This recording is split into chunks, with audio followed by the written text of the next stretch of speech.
How do I more effectively love my spouse?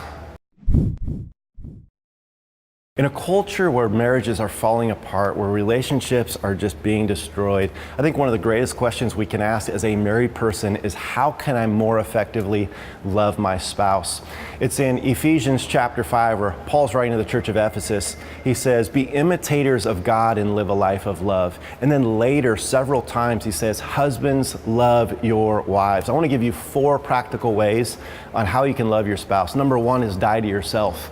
The reality is all of us are selfish, and the greatest thing that we can do is where it starts is we have to die to self and say, my life is not about me, it's not about what I want, it's all about the Lord, it's all about my spouse. And we can do that on a daily basis. We're going to be thinking about how we can meet our spouse's needs instead of thinking about how they can meet our needs. So the first thing that we have to do on a regular basis is die to self. The second thing, very, very simple, is we pray. And often it's finding out what the joys and the things that make our spouse happy are in their life, as well as the challenges, as well as the stress, as well as the things that cause anxiety. And we can be the greatest support for our spouse when we simply are praying for them on a regular basis. When my wife sends me a text message and simply says, Jeremy, I'm praying for you, boy, that's one of the greatest ways that she shows me that she loves me. So first of all, we die to ourselves. Second of all, we pray. Thirdly, we serve.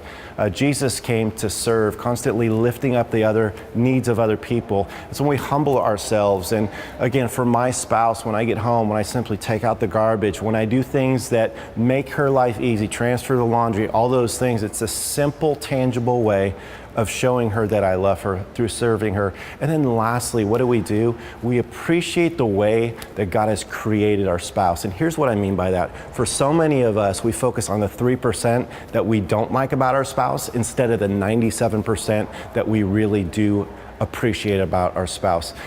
Paul put it this way in Ephesians chapter 2, he said, we are God's workmanship. We are God's masterpiece. So God has created our spouse in a unique and special way. And instead of trying to change that, if we're people that embrace that and affirm that, boy, it is a practical way to love our spouse. Again, to review, what do? First of all, we die to self. Second of all, we pray. Thirdly, we serve. And then fourthly, we appreciate the way that God has wired our spouse, knowing that they are an original masterpiece. Today, be somebody that intentionally loves their spouse. God bless.